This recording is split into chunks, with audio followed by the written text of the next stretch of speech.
Hello, welcome everyone. I'm Jenny. I'll be your facilitator for today. We're going to be talking today to Miss Kim Crawley. I'm excited about this talk. This is going to be fabulous. Just a couple of housekeeping items before I hand it over to Kim. We're going to be using the group chat widget located at the bottom of your screen. Please feel free to interact with one another today. If you have questions for Kim, please add them to the Q&A widget. She will address them at the end of our call. We do have some question time at the end here. And with that, I'm going to introduce Kim. Kim Crawley is a prolific cybersecurity researcher and writer with additional interests in the history of computing as a whole. She was featured in Tribe Hackers. She co-authored the Pen Tester Blueprint.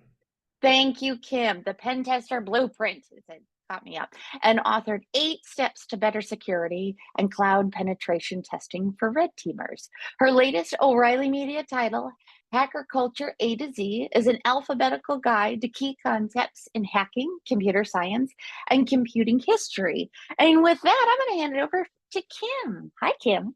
Hey, everyone. It's great to be here. So, as you know, I recently authored a book for O'Reilly titled Hacker Culture A to Z, or Hacker Culture A to Z in Canadian or British English.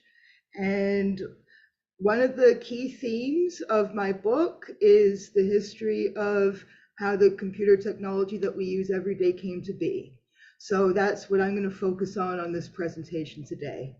So as I said, we use computer technology every day. We use personal computers, smartphones, tablets, video game consoles, and Internet of Things devices, from Peloton exercise equipment to Ecobee thermostats.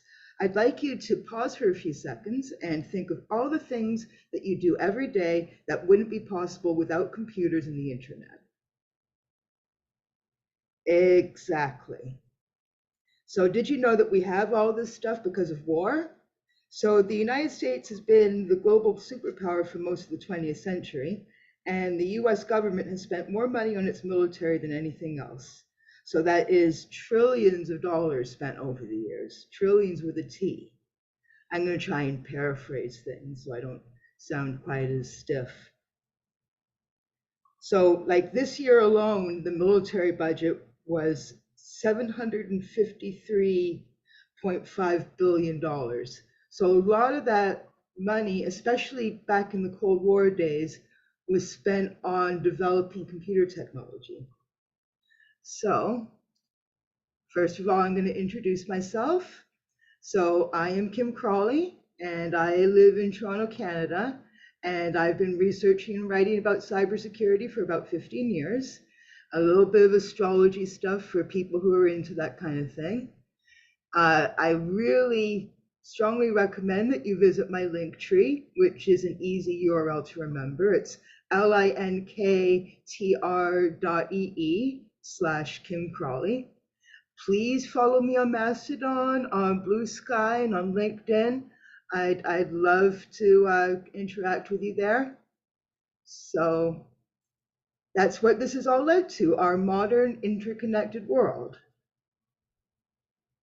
So much of the computer technology that we enjoy today was developed directly or indirectly through funding by DARPA, which is the Defense Advanced Research Project Agency, and we'll get into that a little bit more in a bit.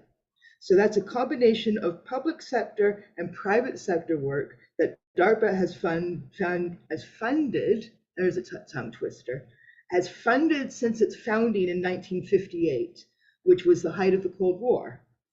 But the world's earliest electronic computers, such as the American ENIAC and the British Colossus computer, were developed in the 1940s to aid the Americans and the Brits in World War II. And we'll get into that pretty soon as well. So in addition to DARPA, other entities that were crucial to the development of modern computing are Bell Labs, Xerox PARC, and Carnegie Mellon University. And in fact, I was told that one of the people attending today used to work at Bell Labs. So I would love to speak to you in the question and answer session. So I'm looking forward to that. So these are non-governmental entities which were able to create the innovations that they generated largely through DARPA and general US military funding. So This presentation is going to feature some relevant passages from my new book, Hacker Culture A to Z, and these sections of my book tell the fascinating story of the genesis of computing through military-funded research.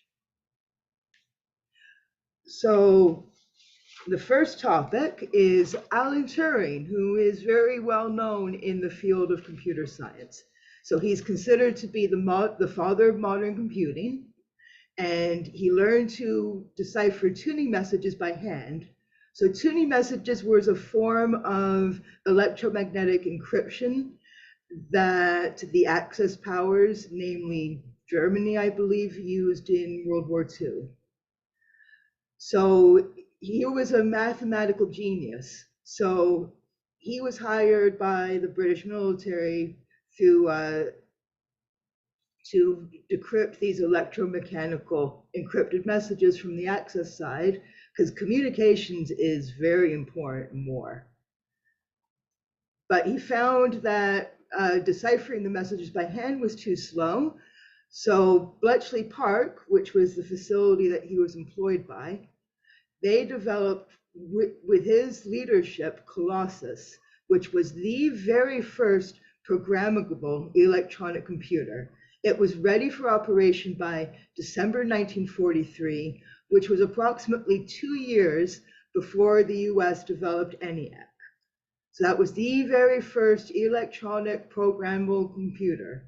It's really interesting that for a number of decades, it was believed that ENIAC was the first electronic programmable computer, but that's because the British military kept the development and the existence of Colossus secret for a few decades until the 1970s.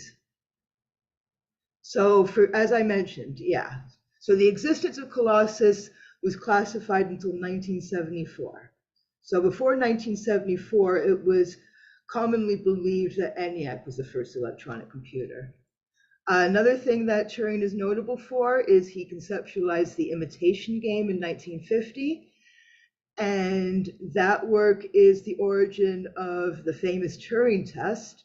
And those are key concepts in the field of artificial intelligence, which is all the rage these days.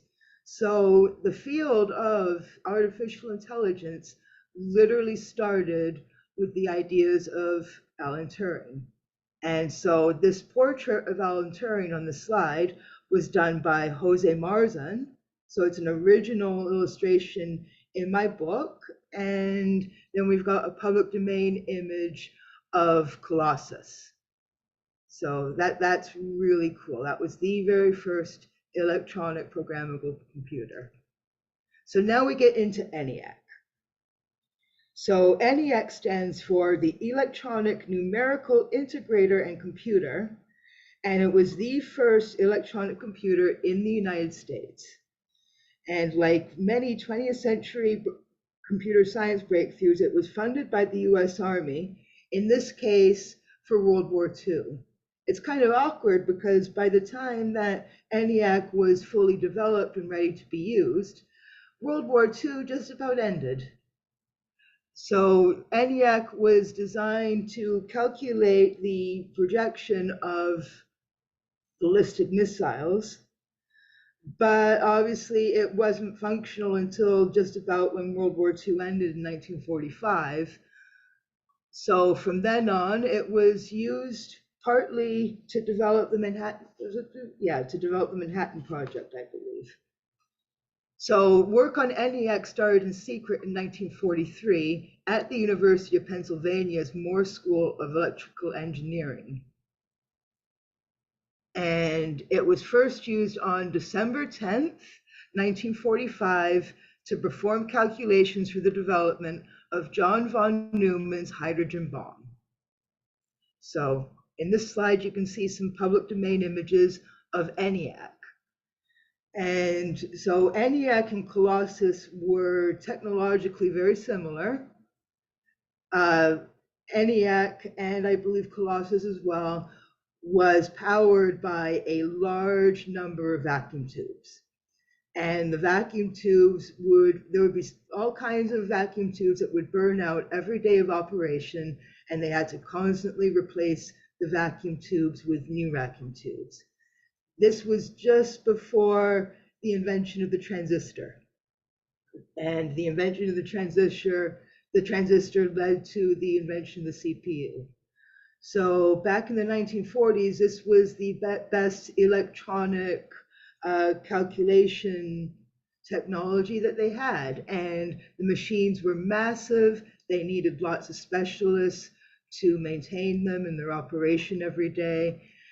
And it was a miracle that it was able to do all these calculations very slowly compared to the computing power that we have these days.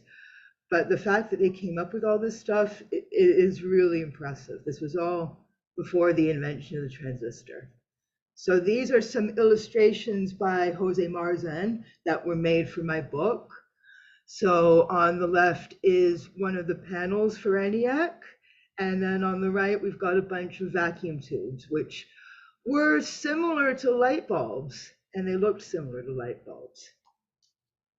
So it was very cumbersome technology. It was very awkward, but they did it. They managed to pull it off, and ENIAC was in operation for at least 3 or 4 years.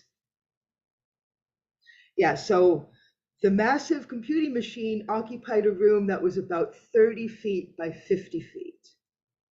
So it couldn't store any programs, nor did it have a proper CPU. It was programmed by arranging wires and setting thousands of switches to operate about 18,000 vacuum tubes to perform advanced calculations. So we're in the Christmas season now, and some people have their houses covered in Christmas lights. Even the most elaborately decorated houses for Christmas probably don't have 18,000 individual Christmas lights. But ENIAC had 18,000 vacuum tubes. So that was really impressive. So yeah, the very first day that ENIAC was operated was a few months after the end of World War II. So it was December 10th, 1945. So the Army declassified ENIAC and announced it to the public in 1946.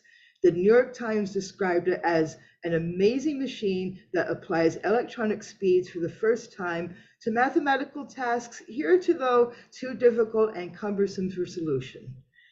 Leaders who saw the device in action for the first time heralded it as a tool with which to begin and rebuild scientific affairs on new foundations. So ENIAC's programming team consisted of 6 women: Jean Jennings Bardock, Marilyn Wesco, Betty Snyder Hobleton, Ruth Licherman Tweebletom, Kathleen McNulty, and Frances Bylas Pierce. And it's interesting to note that before microprocessors really started to become a thing in the 1970s, most computer programmers were women.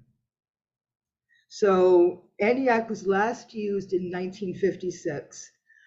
And so as of now in 2023, there are various ENIAC components that are scattered across various museums around the world, mainly in the United States.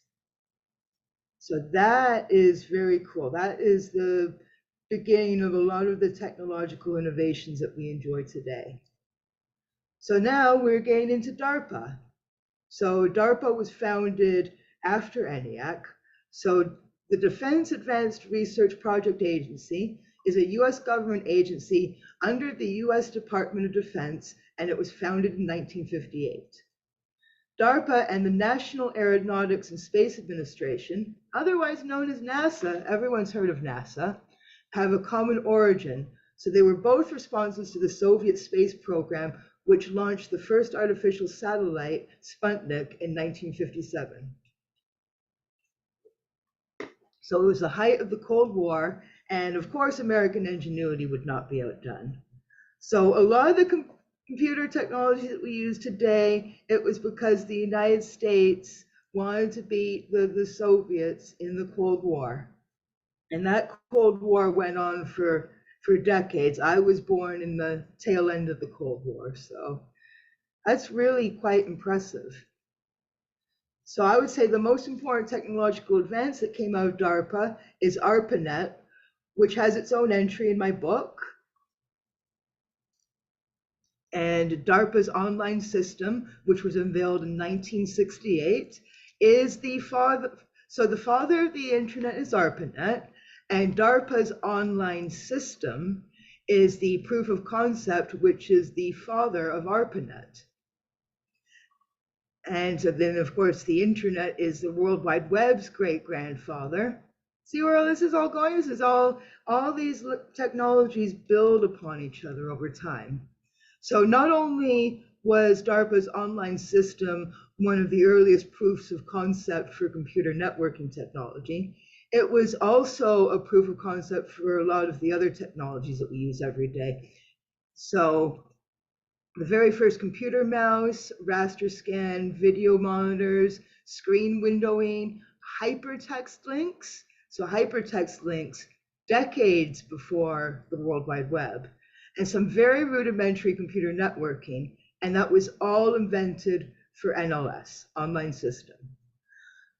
All of our phones these days have GPS functionality. So the origins of that is the Navstar Global Positioning System, which began development in 1973.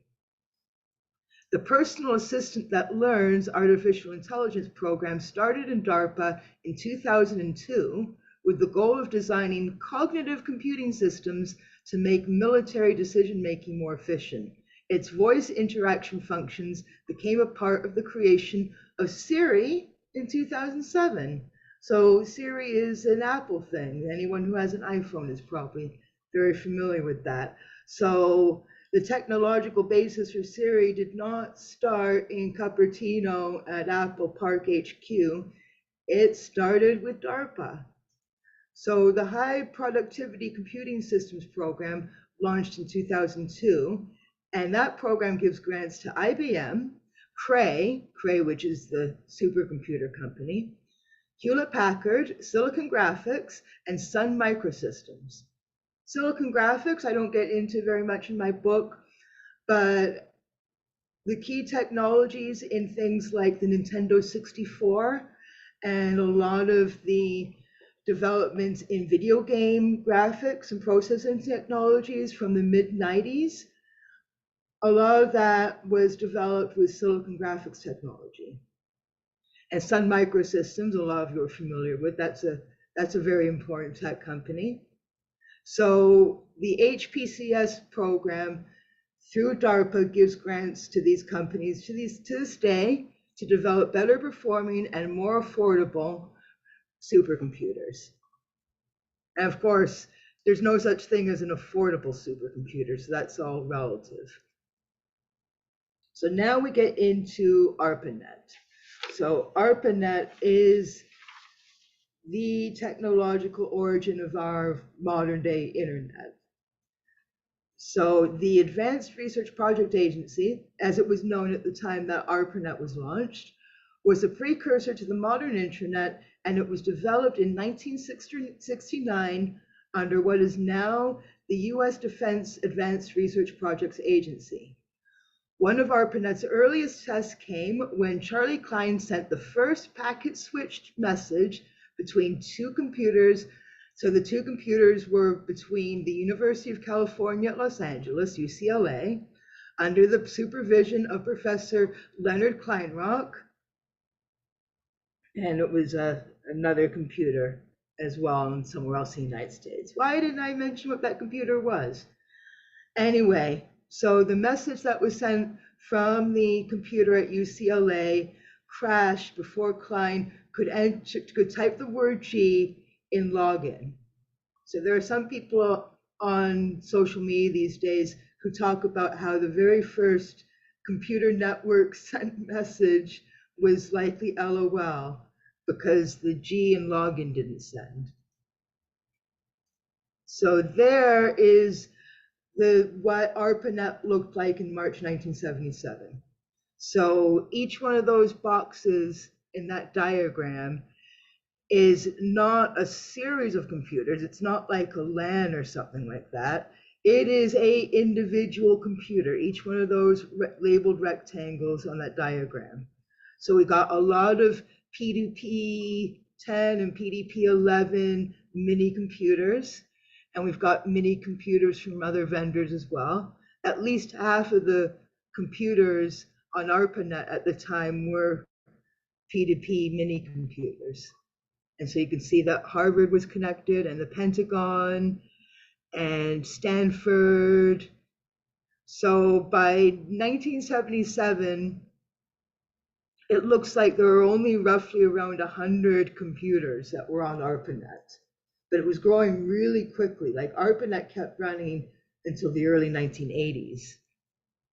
So each of these computers, because most of them were mini computers, were actually about the size of a refrigerator. And they weren't personal computers.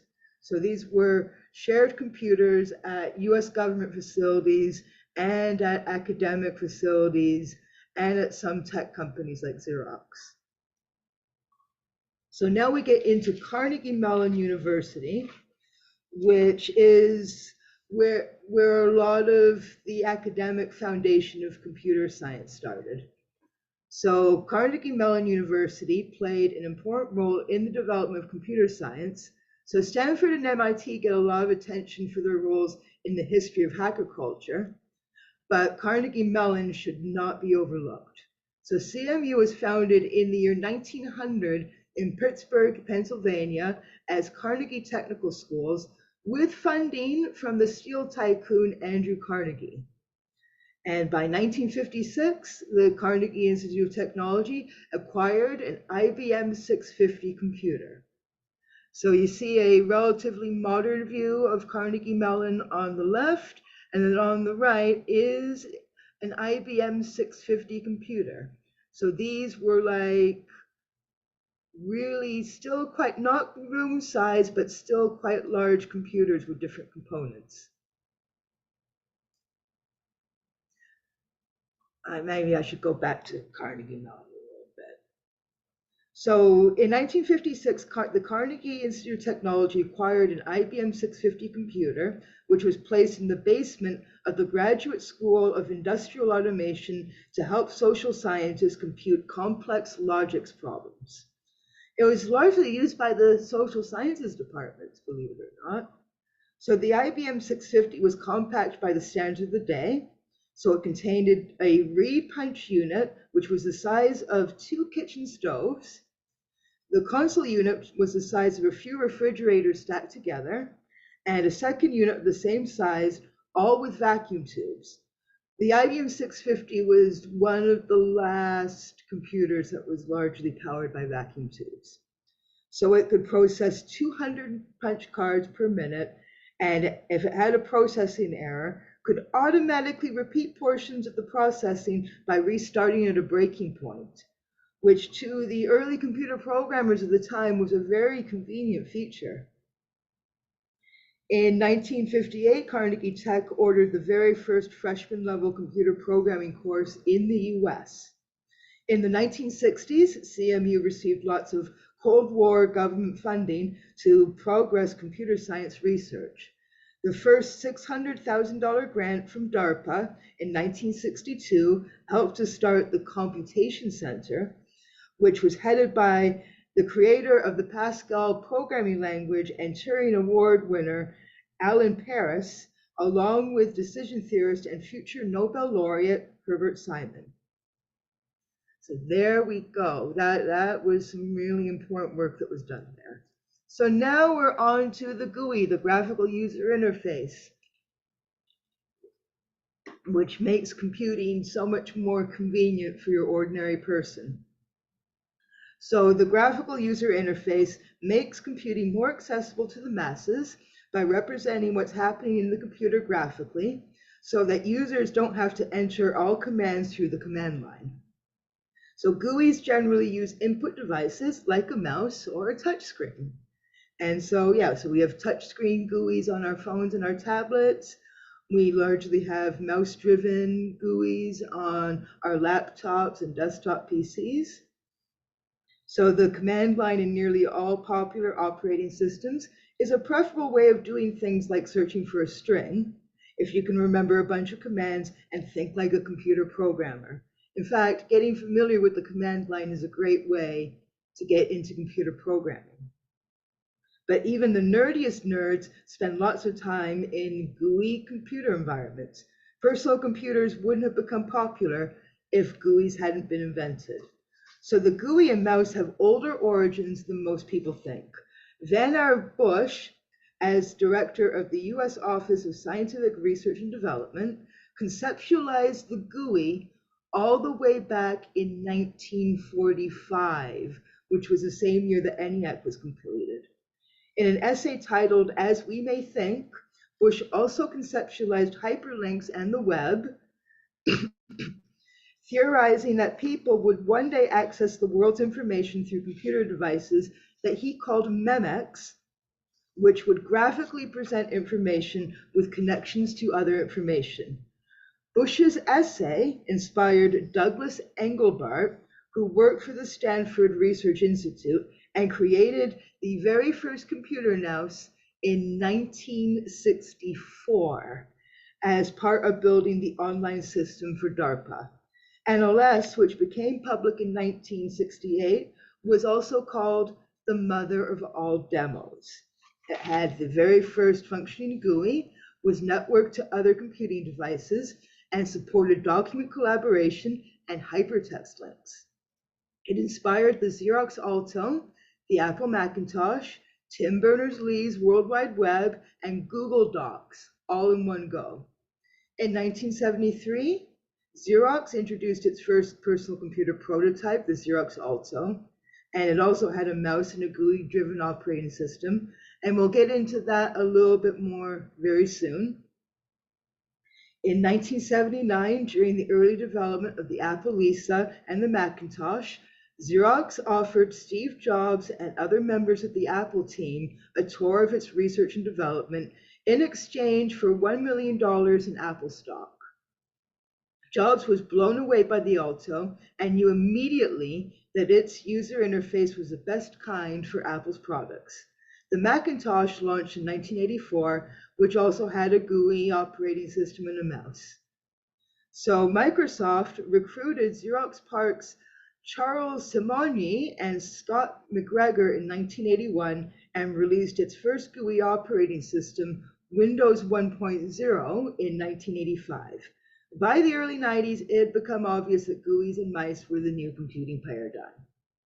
So there's a lot of debate amongst tech nerds of like, who invented the first GUI-related operating system? But now, Apple at times claimed that Microsoft ripped them off, but they both ripped off Xerox, and Xerox was inspired by the mother of all demos, the online system. And the root of all that was Vannevar Bush and Douglas Engelbart. So there you go. And here are some really cool public domain images. So this was what was it called again? We call it the mother of all demos, the online system. So this was how it was presented to the public and the media for the first time. So this was in the mid-1960s. So we had a prototype for computer networks. We had a prototype for GUIs. This may have been one of the very first times, if not the very first time, that a computer mouse and keyboard setup was ever photographed. And that is really cool. So this wasn't even the 70s, this was the 60s. So now we're on to Bill Joy, and I actually had the pleasure of interviewing Mr. Joy briefly for Hacker Culture A to Z. So Bill Joy, otherwise known as William Joy, is a co-founder of the Silicon Valley giant Sun Microsystems and alumnus of the University of California at Berkeley's Electronic Engineering and Computer Science Department. As a child, he loved ham radio, but his parents thought it was an antisocial hobby. But we all have really cool antisocial hobbies now. So there you go. Among his major career accomplishments was working on the Berkeley software distribution version of Unix in 1977, which laid the groundwork for the BSD Unix kernel many operating systems still use to this very day. He did much of the work on his school's Digital Equipment Corporation VAX mini computers. That's the same company that made the PDP mini computers, by the way. In 1978, he beat DEC itself to win a bid from DARPA to create software to connect the DEC VAX computers to ARPANET.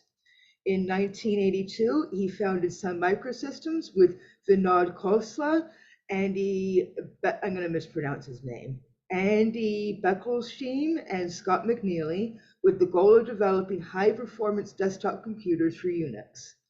Joy worked on Sun's network file system, popular with the enterprise network in the 1980s. And in the mid-90s, he was the one to develop the strategy for Java.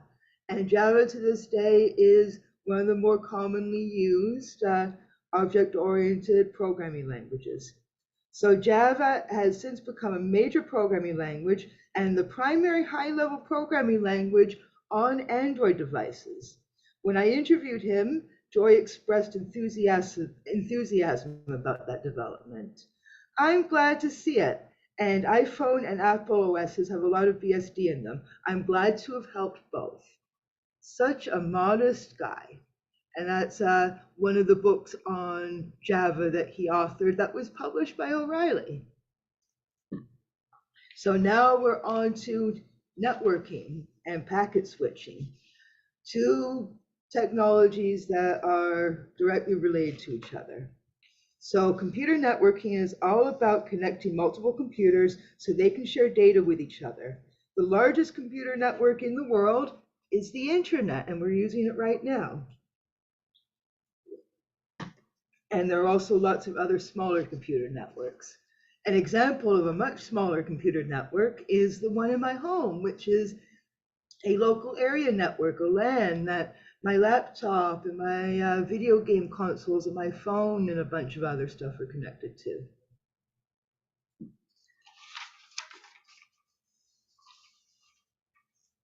So in the mid-1960s, Paul Barron and Donald Davies concurrently invented the concept of packet switching. And packet switching is what makes computer networking possible. It's a way to standardize the way that computers communicate with each other. Because otherwise, if you don't organize the way data is sent between different computers, it's just not going to work. So ARPA chief scientist Lawrence Roberts collaborated with Barron and Leonard Kleinrock of UCLA to create a distributed computer network based on it. And then concurrently, in October 1965, Lawrence Roberts made the very first data transmission to another computer far away. So from an MIT computer in Massachusetts to a Q32 computer in Santa Monica, California. Soon after, Kleinrock sent the very first transmission over a packet switching network. And this diagram here shows how packet switching works, even to this day. So there we go, it's pretty cool. And I wanted to show the ARPA net. I wanted to show ARPANET again because that I believe is this is really important. It gives you some idea of what computer networking was like in the late 1970s. So as far as packet switching is concerned, all data transmitted over computer networks, whether through the internet or much smaller networks, is sent in the form of packets. So it's a way of managing the bandwidth in our vast global telecommunications infrastructure. So as I mentioned, ARPANET launched in 1969, and various academic institutions, government entities, and big tech companies that joined it used a wide range of different packet switching standards, many of which were technologically incompatible. So we've got this technological concept, packet switching, that makes computer networking possible. But now the various computers on ARPANET initially used a bunch of different packet switching standards. So it made ARPANET very unreliable still. So to address this problem, Vint Cerf and Bob Kahn invented TCP/IP in the mid-1970s. And in this map of ARPANET that you see from 1977, we have some computers that are using TCP/IP, but some still aren't. So they better all hurry up and adopt TCP/IP. So TCP/IP packets have components that interface with 4 of the 7 layers of the Open Systems Interconnection, otherwise known as the OSI model: application layer, transport layer, network layer, and data link layer. And then most TCP packets contain a header, a payload, and a trailer. The header contains the sender and the recipient's IP addresses, an indicator of the protocol, such as HTTPS, SMTP, or FTP, and the packet's number in its sequence. The payload is the content itself, such as the audio and video data in the YouTube videos you watch, or the digital file of an ebook. Finally, the trailer declares the end of the packet and corrects any errors. So the official birthday of the internet is considered to be January 1st, 1983, because that's when ARPA finally enforced the policy that all packet switching must use the TCP/IP standard. And it wasn't until the beginning of the 90s that ARPANET was completely out of commission. So there you go. So the internet, even the internet, like forget about ARPANET, even the internet is older than a lot of people think it is. So now we're on to personal computers. So when the am I going to pronounce it MITS or MITS?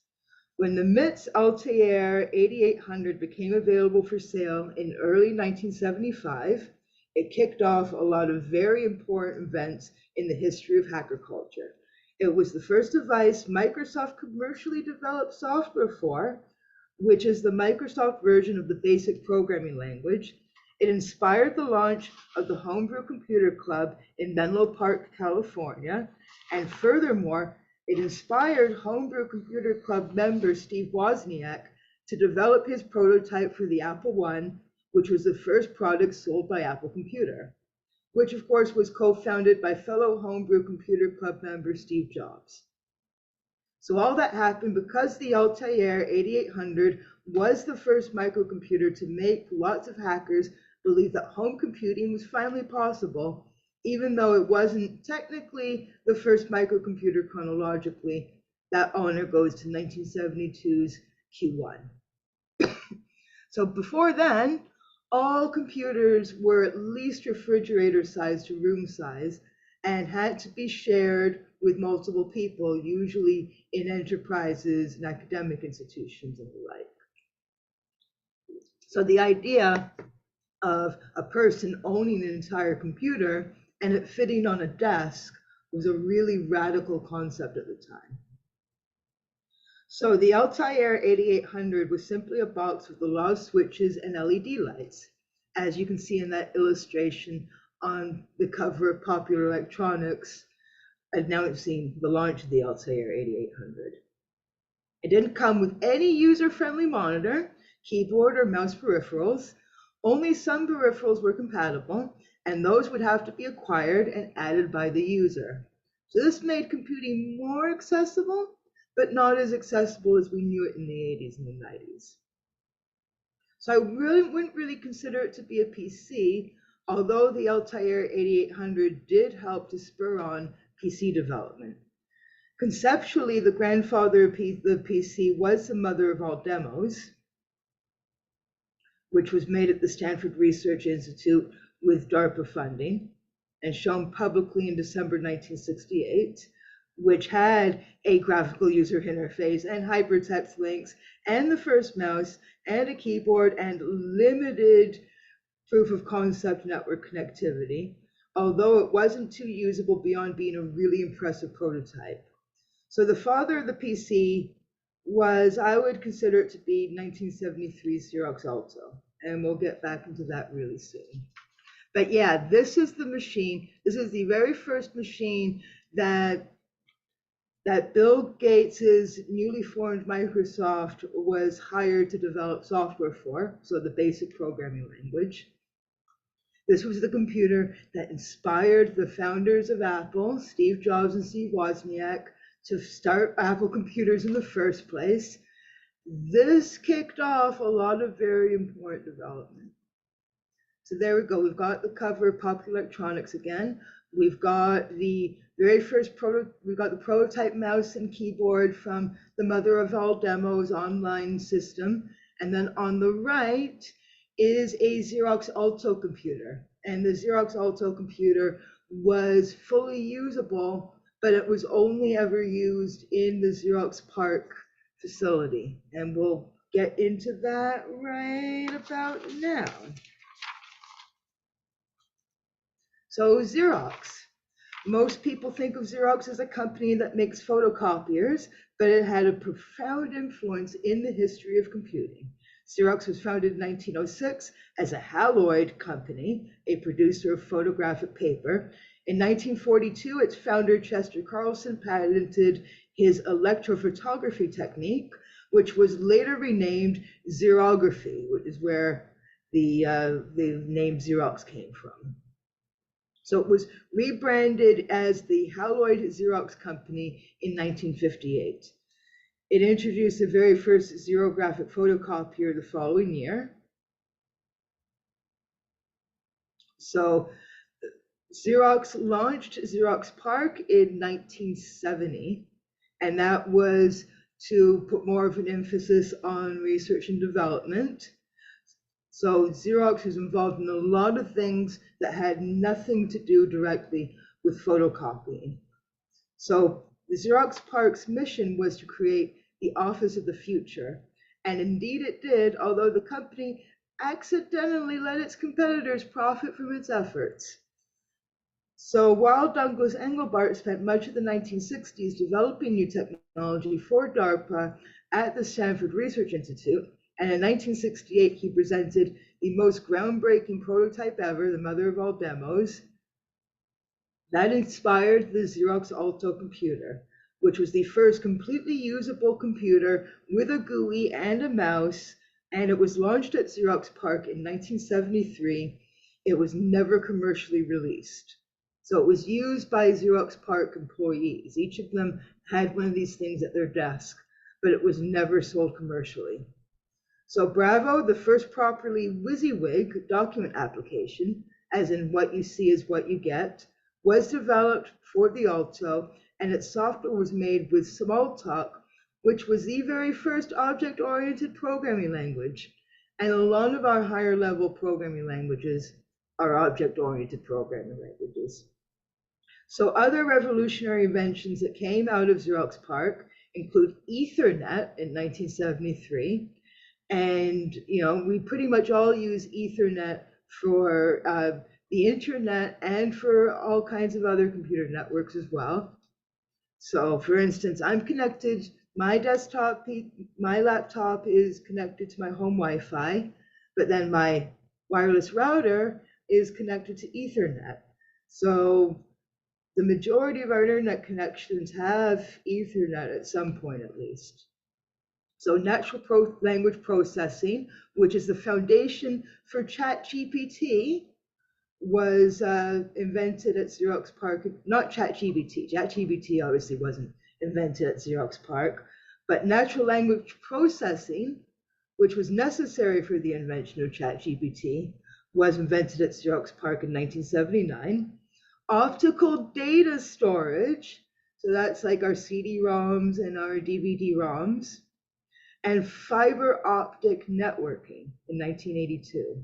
So many of the ideas that went into the Apple Macintosh and Microsoft Windows were inspired by the Xerox Alto, and Steve Jobs himself admitted it in a 1995 interview.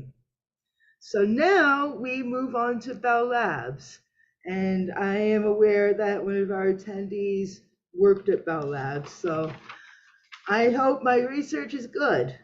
So Bell Labs has gone through a number of different iterations and names in its nearly century-long history. Bell Telephone Laboratories, AT&T Bell Laboratories, Bell Labs Innovations, and to this day it is known as Nokia Bell Labs. This graphic here is Bell Labs in New Jersey in the 1960s. They no longer use this facility. So Bell Labs has been downsized considerably since then. So Bell Labs is where many of the technologies that are central to the world of hacker culture were invented. They hold an overwhelming number of patents, a plethora of Nobel Prizes and Turing Awards, and believe it or not, multiple Emmys, Grammys, and Oscars, although no Tony Awards so far. Bell Labs traces its origins to Alexander Graham Bell, the inventor of the telephone, and the American Telephone and Telegraph Company, otherwise known as AT&T. Bell Telephone Laboratories Inc. was formally established out of several AT&T engineering departments in 1925. A comprehensive history of Bell Labs would take at least an entire book, but its website is a great starting point. So instead, I'm going to show you a quick timeline of some of the most important inventions to come out of Bell Labs. And this diagram is actually in my book. So we've got high fidelity sound recording, synchronized sound movies, stereo sound, advanced radar, mobile phone service in 1946. It was probably extremely poor quality and extremely unreliable and just proof of concept. It's amazing it took a few decades for that to even be somewhat usable, but the origins were in 1946. The transistor in 1947, and if it weren't for transistors, we'd still be using room-sized computers. So transistors were what made it possible to invent the CPU, and not just to make practical, much smaller computers, but also to make our modern electronics that aren't computers, like digital alarm clocks. There are transistors in my microwave oven. There are transistors in all kinds of electronics. Solar battery cells, transoceanic telephone cables. So Bell Labs made it a lot easier for us to call different countries around the world. Digitally synthesized music, lasers in 1958, which eventually made optical drive media like the CD and all that possible. Transcontinental picture phone calls in 1964. The discovery of cosmic background radiation. The C programming language in 1972, which was necessary for Unix, which came in 1973, and C had to be invented to make Unix an operating system that could run on multiple different types of computers. So then we got the first trial of a cellular telecommunication system in 1978. And soon after that, the big, chunky, unreliable car phones and the earliest consumer cell phones came out. 1983 saw the C++ language, which a lot of Windows and Mac to this day use C++. Functional magnetic resonance imaging, so the MRI, was developed in 1990. HD TV standards in 1997, and cognitive cloud control software in 2017. That's just some of the most important innovations. So I have got to credit some of the art that is in my presentation. So the original comic book style art was drawn for my book and used in my presentation by Jose Marzan. The Bell Labs innovation chart from Agriculture A to Z is by Kate Dahlia, who did a lot of the other diagrams in my book. Everything else is either public domain or Creative Commons BY 2.0 licensed. So these are how you can get in touch with me again. So my Linktree, my Blue Sky, Mastodon, LinkedIn. And I am just going to say this right now. I am open to a new day job right now. I am a very experienced cybersecurity researcher and creative writer and technical writer. So please get in touch with me if whether you've got professional opportunities for me or you just want to get to know me and meet me. I would welcome all of that. And so just a little bit on O'Reilly's learning platform, and we will get into the Q&A session now. Thanks, Kim. That was fabulous. I really appreciate it. And I learned a lot about the history, so thank you.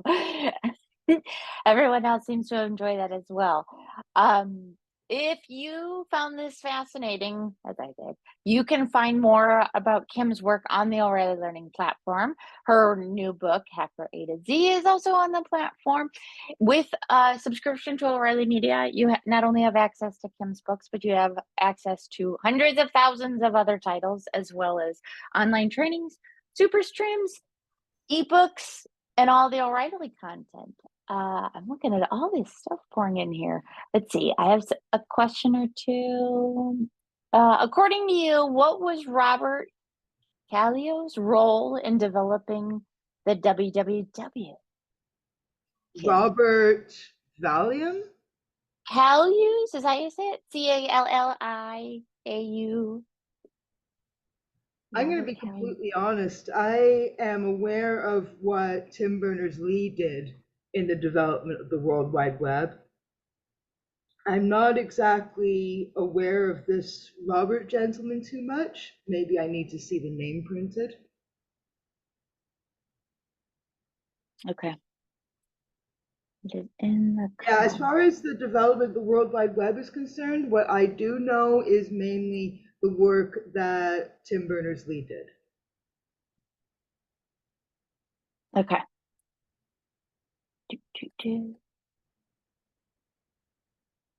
There we go. I'm getting lots of thank yous. That's awesome. Yeah, I don't know about Robert Callio, so I'm going to learn something today. Thank you, David.